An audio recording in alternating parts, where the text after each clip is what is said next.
Баршаңызға сәлем. Сіздер менен Динараның асханасы. Менің арнама қош келдіңіздер.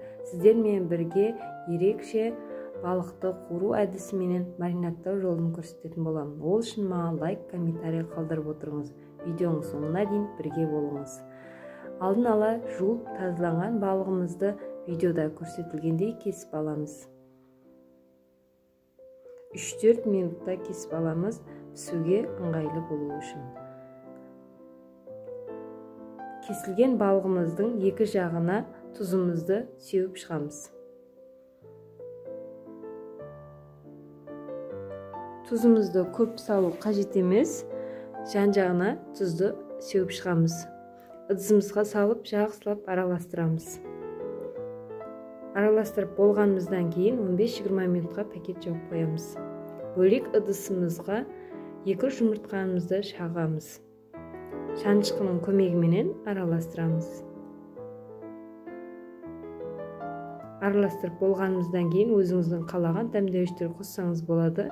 Менде аздап ұн, қара бұрыш, қызыл бұрыш қостым. Үстіне жарты лимонымызды осылай сығып қостым.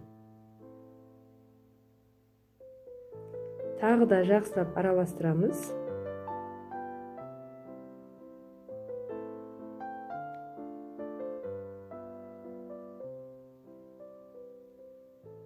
Тұзы сіңіп тұрған балығымыздың үстіне құямыз. Тағы да жақсылап араластыратын боламыз.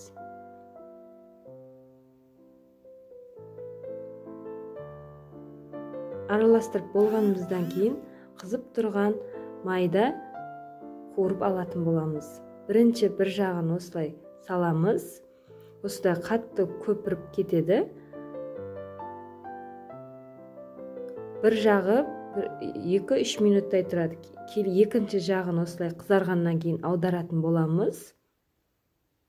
Осылай бетінде көбіктер азайған болса, ол балығымыз піскен болады. Ыдысымызға зелен, мен лимон қостым, қасына чеснок қоссаңыз да болады. Балығымызға өте дәмді әрі хош иістер беріп тұрады. Екі жағы да қызыл болып пісті. Балықтарымызды осылай пісіріп алатын боламыз. Осы маринатты жолыменен міндетті түрде дайындап көріңіздер. Отбасыларыңызға ұнайды деген ойдамын. Маған тіркелмеген болсаңыз тіркеліп, лайк басып, комментарий қалдырып отырыңыз. Сау болыңыз.